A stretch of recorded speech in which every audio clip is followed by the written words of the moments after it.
Hey guys, I got a brand new video for you, and as 2016 closes, I thought I'd make a recap video because pretty much everyone else is. And these two cameras right here were named the best cameras of 2016, and that's crazy because those are the two cameras that I decided to buy this year. When I started out this year, I didn't even expect on making a YouTube channel at all, and somehow I'm up to almost 11,000 subscribers, and that's all thanks to you guys. I kept making videos. I kept getting lots of positive feedback on the videos I was making, so that kind of drove me to make more. And you know, my first video that I started was the MacBook Pro upgrade video, and I was getting lots of good response from that. A lot of you guys have upgraded your MacBook Pros and followed the guide, and getting some good speed out of your systems, and it's awesome to hear that. You know, I'm really appreciative to you guys.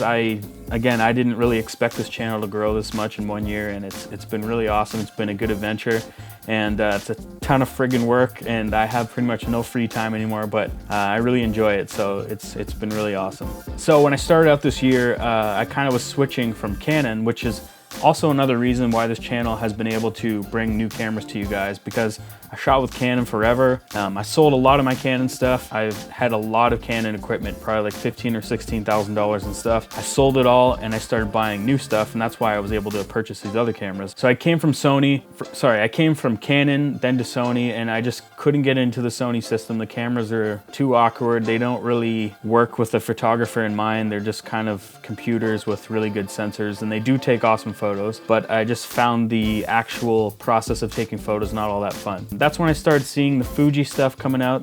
You know, the X Pro 2 was announced, and you know, I decided to give it a try because, you know, I wanted something that just felt more like photography and less like running a computer with a sensor. You guys are gonna hate me for saying that. Sorry, Sony guys. So that's when I got the X Pro 2 and I started shooting with it, and man, I fell in love with the system. I fell in love with photography, and you know, the camera slows you down and just lets you look at stuff longer and, you know, plan your shots out better, and the camera feels awesome, and it just works intuitively. You know, I really love that camera, and I'm sure some of you have probably seen my review on that camera, as well as the A6300, which is what I'm filming on right now. I still love that camera for making YouTube videos. That's how I get my crispy 4K video for these videos.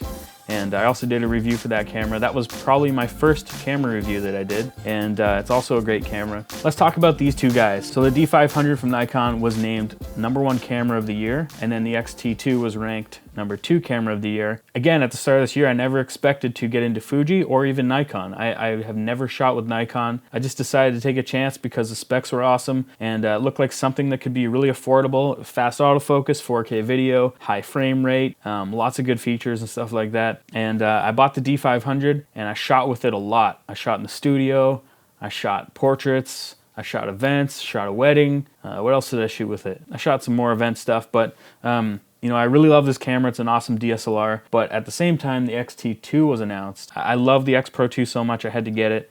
It was kind of risky because I didn't quite have enough money for it, so I sold some Nikon lenses that I had bought. You know, that kind of made the Nikon not get used as much because now I'm using this. The X-T2 has been an awesome camera, and the fact that it was ranked #2 camera of this year kind of shows that it's starting to push the DSLRs out of the way. And it's great to see that a mirrorless camera can hold up like that, especially the fact that it has amazing electronic viewfinder with all the DSLR features that you get. You know, you're able to see your exposure and what the image is going to actually look like before you even take it, and that's a really big plus, especially when you're shooting in low light. I had this plan back in the fall to do a huge 2016 APS-C sensor fastest 4K cameras of the year, and that was before these two were ranked the #1 and 2 cameras of this year.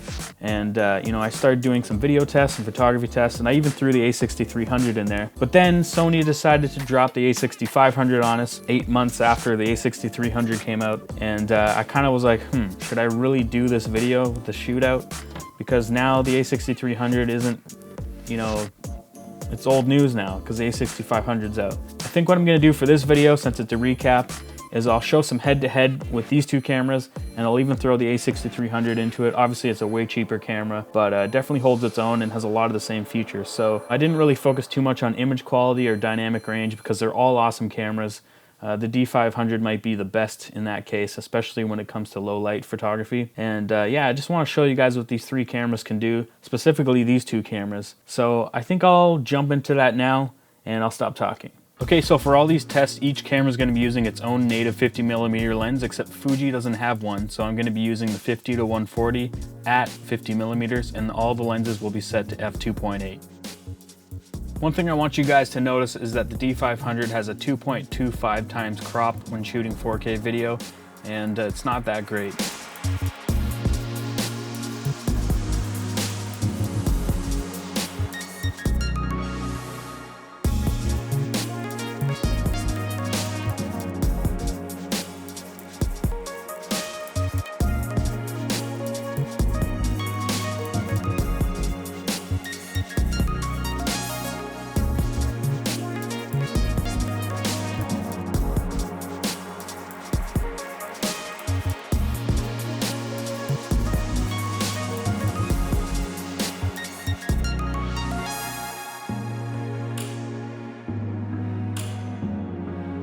So the next test I want to show you guys is continuous autofocus in video, and this does not have face detection turned on.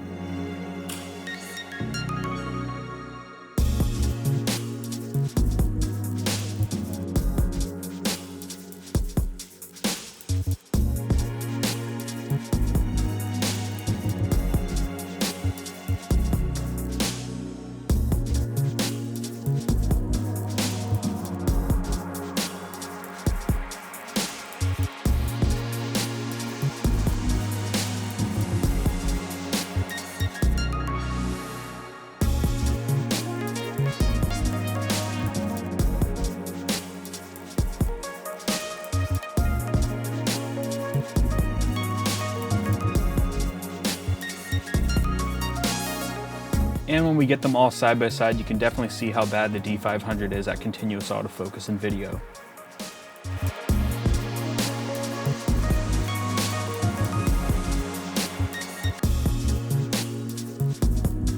Now I want to show rolling shutter and how bad it is across 3 cameras.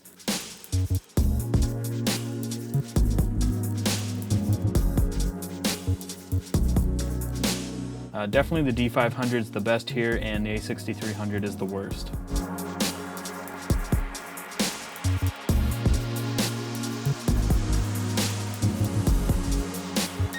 So taking a look at high ISO and low light, I noticed that the X-T2 always seemed to be a little bit darker at the same ISO. And one thing you'll notice here is the D500 has a ton of grain at 6400, and that's because it has that awful crop that it has to do, and it's not very good in low light for video.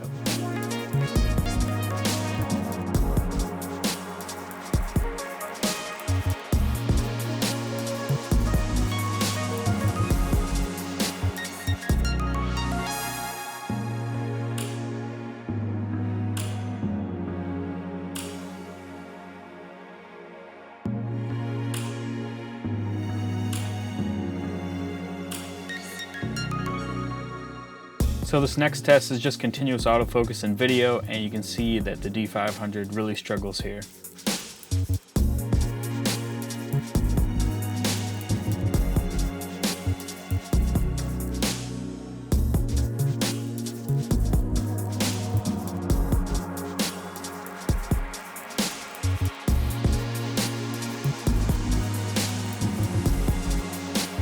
Alright, so as you can tell, these cameras are all awesome at 4K video.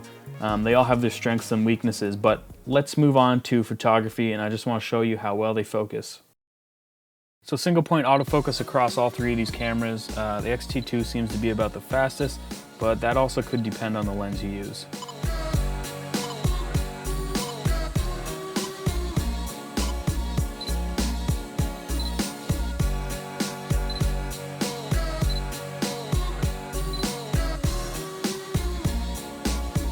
So taking a look at autofocus and low light, this is where the X-T2 struggles a little bit more, and it's definitely not the fastest. When you see the D500, you can definitely tell the difference. It just locks on right away, and it doesn't even have an auto assist lamp. And definitely the A6300 is a little bit more hesitant than the others, but it's still pretty good for its price point.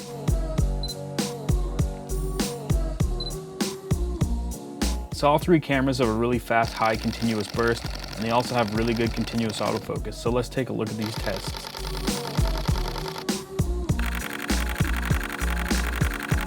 I would like to mention that although this looks good for the X-T2, it actually took me several tries till I was able to nail this test, and it was because there was a lot of custom configurations for autofocus, where the other two cameras seem to just do it no problem.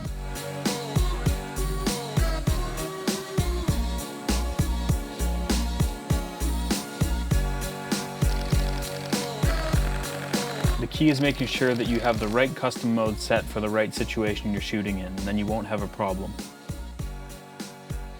So in this test, it's just high ISO to see which camera holds the best detail and noise levels, but you'll see that the X-T2 is a little bit underexposed even though it's at the same settings.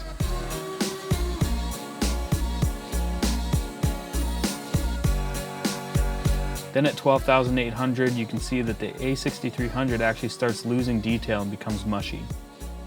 Alright guys, as you can tell, like I said, they have their strengths and weaknesses. The D500 is awesome at continuous autofocus. And then you've got the X-T2. It also has awesome autofocus, but I found it a little bit more finicky when stuff was moving at it fast for continuous autofocus. That's where the D500 just kind of did it effortlessly, and it didn't even really have to think about it. Just put it into continuous autofocus and it tracks what you want it to track. With this, you got to play around with your custom autofocus settings. And you know, it's a little bit more finicky. So for me, this is definitely the best all-around camera. You got 4K video, amazing image quality, awesome ergonomics, great viewfinder, a lot of awesome features, and the D500 is pretty much exactly the same minus the electronic viewfinder. But you know, this has a few things in the video department and live view that kind of undersell it for me, which kind of makes me think that the X-T2 is the #1 camera of the year for me. But if you're going specifically off speed, the D500 is definitely the camera for that. All in all, guys, if you haven't picked up any of these cameras and you want to watch a more in-depth review, you can check out my reviews on these cameras floating around my head somewhere, because in this video I obviously didn't dig in too deep to show you what they can do, but my reviews actually are fairly comprehensive and they give you a little bit better understanding of what they can do. But all in all, guys, all great cameras this year. I'm really excited for 2017. Fuji's got the GFX coming out. I probably won't buy that camera because it just doesn't fit my needs. You know, Nikon's probably going to come out with a D750 replacement and maybe even a D810 replacement next year, and that's going to be really awesome. I'm not sure if I'm going to stick with Nikon or not. I kind of think I might sell this camera. So if you want to buy a D500 that's in really good shape with moderate shutter actuations. And I think the thing that I'm most excited for this next year coming up is Panasonic's GH5. I kind of want to replace my Sony A6300 back there because I'm really tired of overheating. And you're probably going, Lee, just buy the A6500. Nah, I don't know if I want to stay with Sony anymore. The Panasonic GH5 is supposed to have 4K 60 frames per second, and that is something that I've been really looking forward to.